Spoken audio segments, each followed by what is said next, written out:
Pada 14 Februari kemarin, seluruh masyarakat Indonesia baru saja melakukan pemilu atau pemilihan umum untuk memilih presiden dan wakil presiden Indonesia, serta beberapa wakil rakyat untuk periode 2024 hingga 2029. Apakah kamu salah satu partisipan pemilih dalam pemilu kemarin? Kalau iya, tentu saat ini kamu sedang menunggu hasil keputusannya, bukan? Semoga siapapun yang terpilih nantinya semakin menjadikan Indonesia negara yang lebih maju, terpandang, dan mensejahterakan seluruh rakyat Indonesia ya. Nah, berbicara tentang pemilu yang merupakan suatu sistem demokrasi dalam pemilihan pemimpin suatu negara, pastinya kamu bertanya-tanya, bukan? Apakah sistem pemilu yang dilaksanakan di Indonesia sudah yang paling terbaik? Lalu, apakah teknik perhitungan suara sudah tepat dan transparan? Coba deh kamu ingat-ingat bagaimana penyelenggaraan pemilu di Indonesia. Misal, pada tahun 2019 kemarin, terdapat tragedi pemilu yang cukup memakan banyak korban. Berdasarkan data Kementerian Kesehatan, tercatat sebanyak 11.239 orang petugas kelompok penyelenggara pemungutan suara sakit dan 527 jiwa diantaranya dinyatakan tutup usia. Bahkan setelah penetapan hasil perhitungan terjadi kerusuhan pada 21 hingga 22 Mei 2019. Lalu, bagaimana dengan pemilu tahun ini? Data Kementerian Kesehatan mencatat tetap ada korban jiwa dari petugas pemilu, meskipun tidak sebanyak 2019. Meskipun angka tersebut terbilang lebih rendah, tentunya hal yang terjadi pada pemilu 2019 sepatutnya tidak terulang kembali di pemilu tahun ini, bukan? Selain itu, tersebar juga isu layanan Sirekap yang diduga tidak siap untuk digunakan dalam perhitungan pemilu 2024. Pasalnya, layanan tersebut masih banyak mengalami kendala. Meskipun demikian, KPU menyatakan bahwa layanan Sirekap tetap digunakan demi menjunjung tinggi nilai transparansi karena berbagai lapisan masyarakat dapat mengaksesnya dengan mudah. Dengan adanya berbagai pemberitaan tersebut, tentu sudah saatnya kita terus mengawal pemilu ini, bukan? Tapi, apakah di negara lain sistem pemilunya juga sama seperti di Indonesia? Yuk upgrade pengetahuanmu di Ethno Essence Knowledge.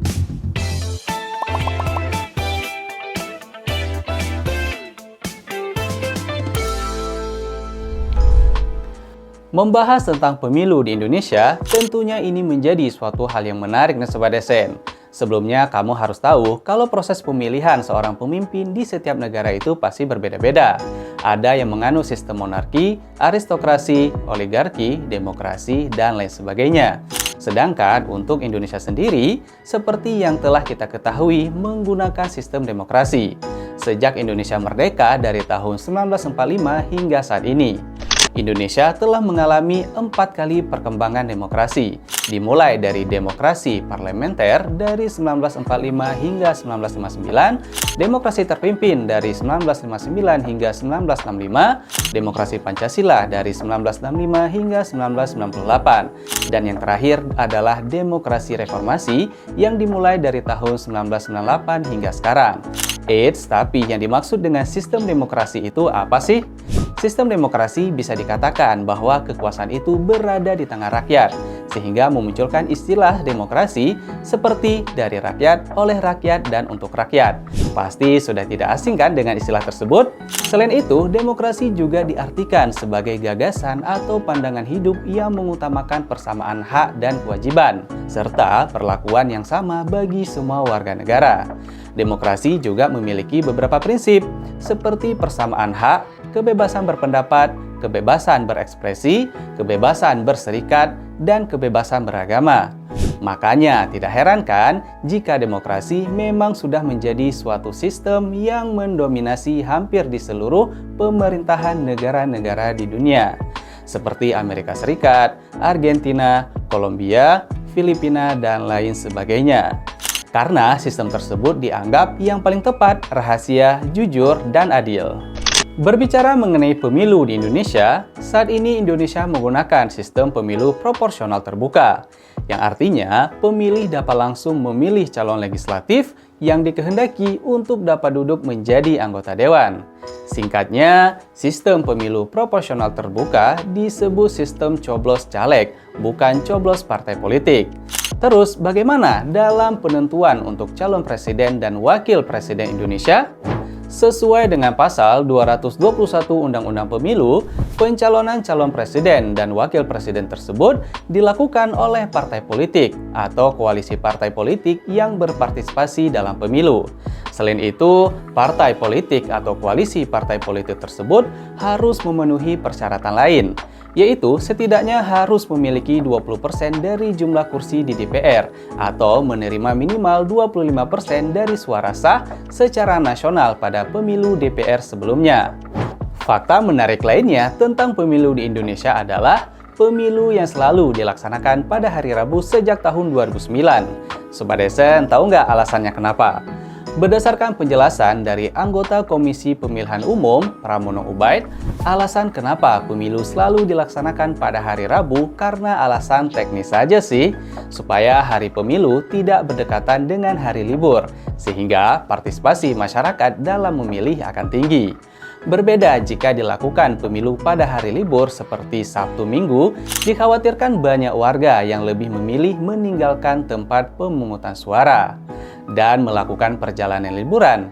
Tentunya hal tersebut akan mengganggu kegiatan pemilu kan? Setelah pemungutan suara selesai, berdasarkan pasal 49 ayat 1 Peraturan Komisi Pemilihan Umum nomor 25 tahun 2023 disebutkan bahwa waktu perhitungan suara di TPS dimulai setelah pemungutan suara selesai dan berakhir pada hari yang sama dengan hari pemungutan suara. Akan tetapi, KPU juga memberikan tambahan 1 hari jika perhitungan suara belum selesai pada waktu yang telah ditetapkan. Wah, cepet juga ya perhitungan suaranya. Setelah kita bahas mengenai beberapa hal yang berkaitan dengan pemilu di Indonesia, akan lebih seru nih jika kita memahami sekaligus membandingkan pemilu di negara-negara lain. Nah, salah satu hal paling mendasar dalam sebuah pemilu adalah adanya batasan usia bagi pemilih, yang artinya seorang pemilih harus sudah memasuki usia dewasa atau sesuai dengan persyaratan pemilih. Namun, kriteria dewasa pun itu juga berbeda-beda ya di setiap negara. Usia terendah yaitu 16 tahun, bahkan ada negara yang minimal usia pemilihnya 25 tahun. Namun, batasan usia pemilih yang paling banyak dianut saat ini adalah 18 tahun. Seperti di Australia, Amerika Serikat, Jerman, Inggris, Italia, Prancis, Cina, Malaysia, dan beberapa negara lainnya. Sementara itu, negara yang pemilihnya minimal 16 tahun adalah Austria, Brazil, Kuba, Nicaragua, dan beberapa negara lainnya. Bagaimana dengan di Indonesia? Di Indonesia, pemilih yang terdaftar adalah mereka yang sudah genap berusia 17 tahun atau lebih, sudah menikah atau sudah pernah menikah meskipun belum berusia 17 tahun. Selain batasan usia, siapa yang boleh memilih juga perlu kamu ketahui. Meskipun prinsip dasar demokrasi memberikan kebebasan kepada setiap warga negara untuk bersuara dan menentukan pilihan, namun praktik demokrasi dan sistem pemilu di berbagai negara tidak sepenuhnya berjalan sebagaimana paham demokrasi itu sendiri. Bahkan ada yang bertolak belakang dengan prinsip demokrasi. Sebagai contoh, pada beberapa negara, anggota militer dan polisi tidak memiliki hak pilihnya, yang artinya tidak boleh memilih. Negara-negara yang menerapkan aturan tersebut antara lain Indonesia, Republik Dominika, Guatemala, Kuwait, Oman, dan lainnya. Bahkan ada negara yang tidak memperbolehkan wanita untuk berpartisipasi dalam pemilu, seperti di Saudi Arabia dan Vatikan. Namun pada pemilu 2015, untuk pertama kalinya wanita Arab Saudi bisa ikut serta dalam pemilu, bahkan bisa menjadi kandidat dalam pemilu. Sementara untuk pemilihan paus di Vatikan hanya dilakukan pria saja. Ngomong-ngomong tentang pemilu, mungkin kamu tidak asing dengan istilah golongan putih atau golput kan? Yap, mereka adalah peserta yang masuk dalam kategori pemilih. Namun dalam proses pemungutan suara tidak memberikan suara atau tidak memilih satupun calon pemimpin. Singkatnya tidak menggunakan hak pilihnya deh. Memangnya itu boleh ya? Sebenarnya memilih itu hak atau kewajiban sih? Jika melihat dari prinsip demokrasi itu sendiri, yang berarti suatu kebebasan dalam memilih dan berpendapat. Ternyata masih banyak negara-negara di dunia yang belum menerapkan asas tersebut dalam sistem pemilu loh. ada negara yang menyatakan bahwa memilih dalam pemilu itu bersifat sukarela atau tidak adanya paksaan atau hukum yang tegas. Seperti Indonesia yang memberi kebebasan kepada rakyatnya dan bagi yang tidak memilih tanpa adanya sanksi hukum yang tegas. Nah, berarti golput di Indonesia tidak dapat dikenakan sanksi pidana. Hanya saja, sebagai warga negara yang baik, sudah sepatutnya kita memberikan hak suara kita, bukan? Tentunya demi keberhasilan pemilu itu sendiri. Berbeda dengan negara lain, seperti di Belgia, memilih bisa diwakilkan ke orang lain dengan menyertakan surat kuasa dan membawa kartu identitas pemilih yang diwakili. Selain itu, ada juga negara yang menetapkan bahwa memilih dalam pemilu adalah suatu kewajiban. Artinya, bagi mereka yang tidak menggunakan suara bisa didenda. Seperti di Mesir, bagi warganya yang terdaftar sebagai pemilih tetapi ketahuan golput saat pemilu, maka akan terancam denda sebesar 500 pound Mesir atau sekitar 380.000. Di Australia bisa mencapai 170 dolar, bahkan hukuman penjara. Belgia akan mempersulit warganya dalam bidang pekerjaan bagi yang ketahuan golput, bahkan akan kehilangan hak pilihnya hingga 4 kali pemilu berikutnya. Hal tersebut juga berlaku bagi warga Singapura yang ketahuan golput, namanya akan dihapuskan untuk pemilu berikutnya. Bolivia, meskipun tidak tegas dalam penegakan sanksi, tapi dalam undang-undangnya mengatur bahwa mereka yang tidak ikut pemilu akan dipotong gajinya selama 3 bulan. Wah, di negara-negara tersebut tegas sekali ya sanksinya Sobat Esen. Ngomongin soal hak pemilih beserta sanksinya, ada yang seru nih tentang pemilu di Korea Utara. Jika di sejumlah negara-negara ikut memilih bersifat sukarela dan ada yang bersifat wajib, maka pemilu di Korea Utara bisa jadi gabungan keduanya. Bayangkan saja, meskipun Korea Utara tidak memberlakukan kewajiban memilih, tapi tingkat partisipasi rakyatnya dalam pemilu mencapai 100%. Dan tak ada satupun pemilih yang golput. Kim Jong-un sukses memenangkan pemilu dengan meraih 100% suara pemilih. Bagaimana tidak, semua kartu suara hanya berisi satu nama, yaitu Kim Jong-un. Tidak mungkin warga Korea Utara tidak memilih Kim Jong-un, kecuali bagi mereka yang cukup berani untuk mendapatkan masalah di kemudian hari. Dengan demikian, pemungutan suara di Korea Utara sesungguhnya tidak bisa disebut pemilu yang demokratis. Bisa dibilang, pemilu Korea Utara tidak lebih dari sebuah ajang untuk memantau adanya benih-benih perlawanan dari rakyatnya. Ngeri juga ya? Kalau ngomongin pemilu kemarin, banyak ya kertas suara yang harus kita coblos karena pemilunya tidak hanya memilih capres dan cawapres saja, melainkan wakil rakyat juga. Berbicara tentang kertas suara, tidak setiap negara menggunakan kertas suara yang menampilkan foto dan nama calonnya. Tapi ternyata ada juga loh beberapa negara yang tidak menggunakan tulisan, seperti pada negara-negara yang tingkat melek hurufnya rendah, hanya diwakili dengan foto, lambang, dan warna. Bahkan uniknya lagi, pada negara Gambia, Afrika Barat, mereka tidak menggunakan kertas suara untuk memilih, melainkan menggunakan kelereng yang dimasukkan ke dalam gentong atau drum yang dibikin khusus untuk memberikan suara pada calon presidennya. Wah, unik ya? Di Indonesia dan beberapa negara lainnya, surat suara dikatakan sah jika pemilih memilih satu calon saja. Namun, berbeda dengan di Republik Irlandia, di mana mereka boleh memilih 3 kandidat secara langsung, tapi diurutkan berdasarkan dari mana yang paling mereka kehendaki. Memilih dalam pemilu hanya boleh dilakukan sekali saja. Oleh karena itu, terdapat tanda khusus bagi seseorang yang telah memberikan suaranya. Misal, menggunakan tinta di ujung jari bagi pemilih yang sudah selesai memberikan suaranya.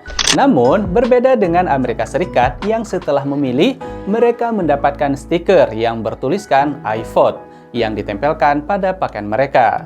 Mengingat banyaknya perbedaan tersebut, ternyata tetap ada satu hal yang sama, yaitu kerahasiaan, di mana sudah dipastikan pilihannya tidak diketahui oleh pihak manapun dengan cara apapun. Sobat Esen, Seperti yang telah kita ketahui, memberikan hak suara saat pemilu di Indonesia mengharuskan kita datang ke TPS yang telah disediakan oleh masing-masing wilayah. Tapi ada juga loh negara-negara lain yang dapat melaksanakan pemilu secara online atau e-voting, seperti di India, Swiss, Spanyol, Brasil, Australia, dan masih banyak negara lainnya. Sebenarnya, mantan Menteri Komunikasi dan Informatika, Johnny J. Plate, sudah mengusulkan pemungutan suara dalam pemilu tahun 2024 untuk menerapkan sistem voting elektronik atau e-voting. Tapi menurut anggota Komisi 2 DPR RI, Gus Pardi Gaus, mengatakan bahwa gagasan penerapan e-voting perlu pertimbangan dan dikaji secara matang serta komprehensif. Karena sistem tersebut tidak bisa diterapkan di seluruh wilayah Indonesia. Memangnya apa sih kelebihan sistem e-voting dalam pemilu? Pastinya perhitungan suara akan lebih cepat, lebih akurat, mengurangi biaya pendistribusian kotak dan kertas suara, menyediakan akses bagi individu dengan keterbatasan fisik, mempersingkat waktu dalam menyelesaikan suatu masalah dan pengambilan keputusan, dan lain sebagainya. Namun, di samping banyaknya manfaat e-voting, ternyata hal tersebut juga dapat menimbulkan kerugian loh. Seperti hilangnya interaksi sosial antar masyarakat, hilangnya proses perhitungan suara secara terbuka, merusak kredibilitas dalam pemilu, dan lain sebagainya. Bahkan, ada anggapan bahwa dengan menggunakan sistem e-voting dalam pemilu dapat berpotensi mengalami berbagai kecurangan dalam rekapitulasi data pemilu. Ditambah, jika keamanan e-voting yang berpotensi rentan terhadap serangan cyber dan manipulasi hasil suara. Itulah berbagai perbedaan dan persamaan kegiatan pemilu yang dilaksanakan di Indonesia dan beberapa negara lainnya. Intinya, walaupun memiliki berbagai macam perbedaan, tapi memiliki satu tujuan, yaitu untuk menciptakan suatu perubahan menjadi negara yang lebih baik dengan kehadiran seorang pemimpin baru. Bagaimana menurut Sobat SN? Jangan lupa tulis tanggapanmu di kolom komentar ya. Dan jangan lupa follow semua media sosial SN.id. Sampai jumpa, salam pintar.